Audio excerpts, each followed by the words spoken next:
Station, this is Houston. Are you ready for the event? And the International Space Station is ready for the event. Collect Spacecom, this is Mission Control Houston. Please call station for a voice check. Station, this is collectspace.com. How do you hear me?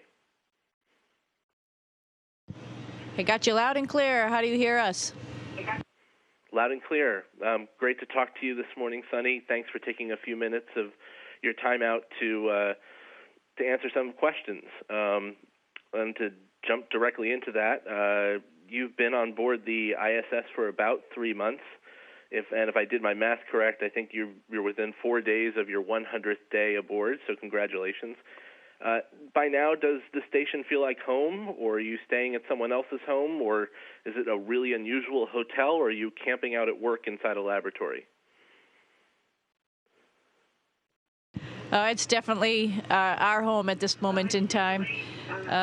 You might see my hair is growing a little bit longer. I think I'm getting used to being up here, and the long hair is good with me. So I think it's our home at this moment in time. You know, we have our little things scattered here and there, and we know where they are. And I think we have to clean up before the next crew comes here. Just like when you have visitors at your house, you want to probably take this weekend or the weekend before they arrive to clean up.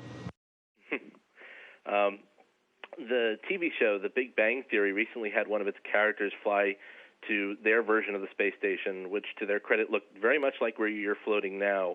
One of the comedic storylines was that the character desired gravity after being weightless for so long. Have you experienced that? For example, do you ever crave sinking into a chair?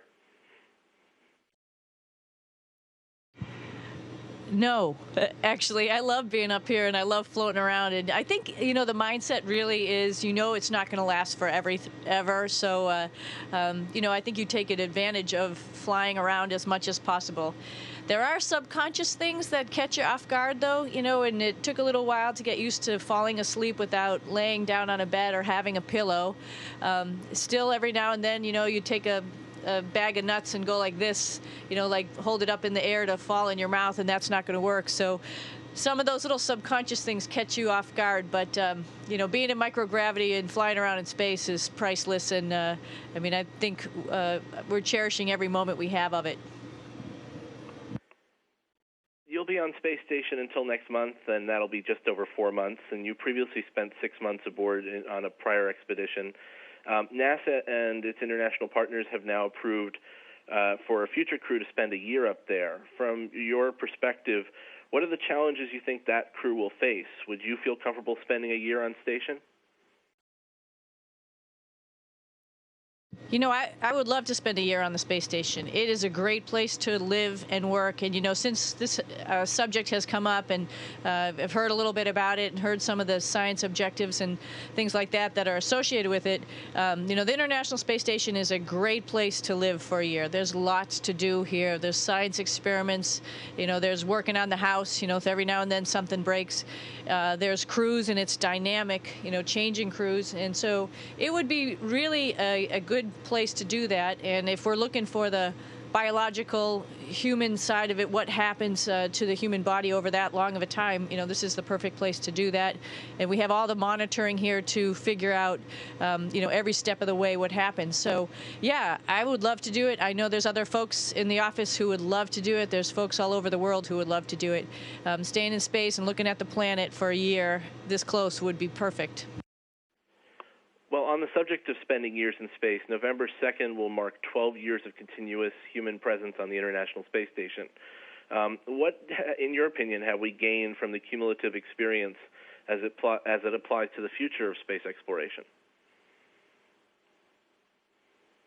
Wow, that's a great question. You know, I was lucky enough to be at the launch of the first expedition crew to the International Space Station, and so I can tell you just from personal relationships with people and partners from all the different agencies, we've come a long way. We've, you know, of course we've trusted each other before in building the space station, and throughout the whole process while it's being built, that has just been, you know, capitalized on for the last decade. As crew members, we've got to know each other really well. As international partners, for sharing information and engineering ideas, learning from each other how other people tackle a problem. I think that has just been, accelerated throughout this program. I think it's a role model program for many, many other international programs on the ground. And with that, one of my own personal feelings is, when you leave the planet, you sort of leave the planet as a human being. You don't necessarily leave it as a guy from this country or that country. And so hopefully, when we're going to other planets a little bit away from Earth, we'll be leaving as human beings. With regards to your time up on board already, you recently had a SpaceX Dragon capsule and its now famous ice cream delivery, and you and your crew are due a Halloween Day delivery by a Russian Progress spacecraft.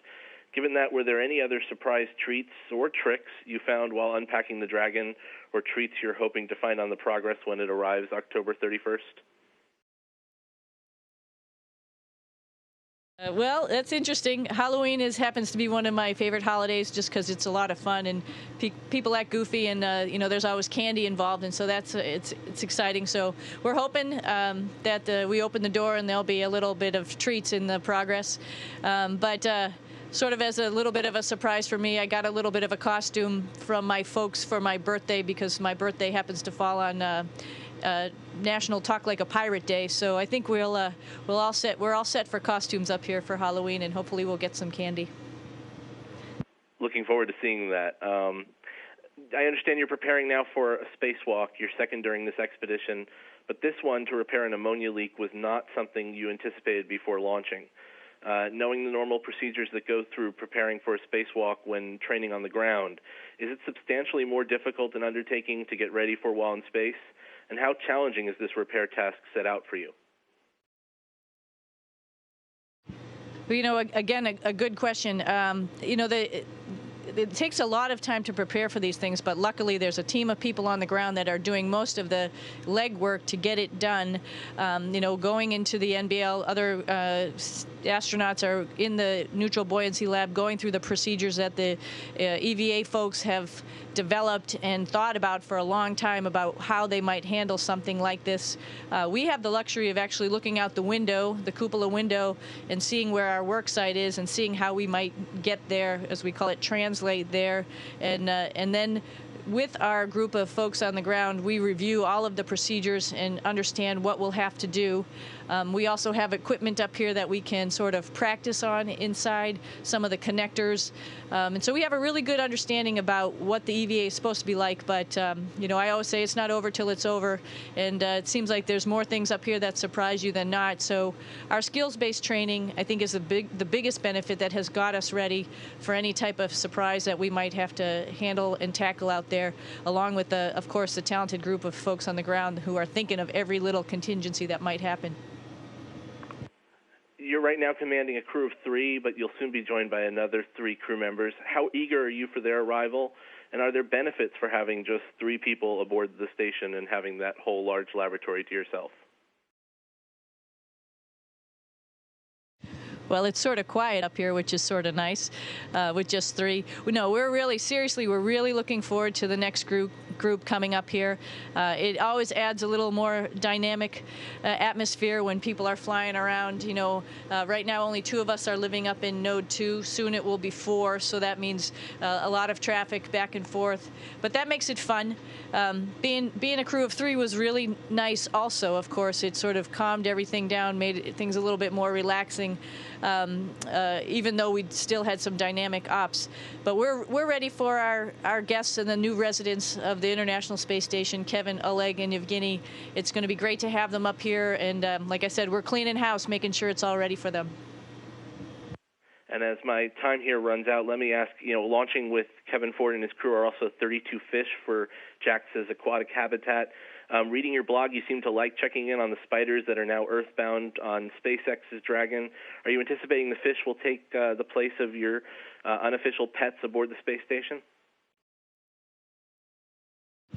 Well, as a matter of fact, we were just looking at we call it the AQM, the aquarium, over in the Japanese module yesterday as Aki was setting it all up, getting it all ready.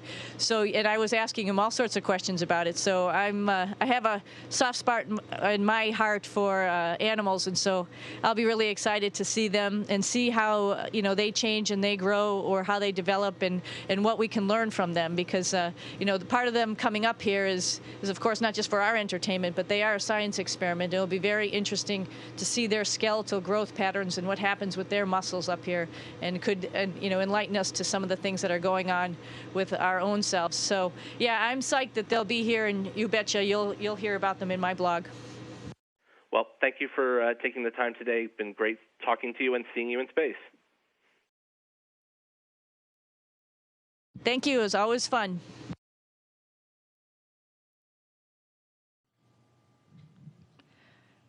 Station, this is Houston ACR. That concludes the event. Thank you, Collect Space. Station, please stand by while we reconfigure video and audio comm.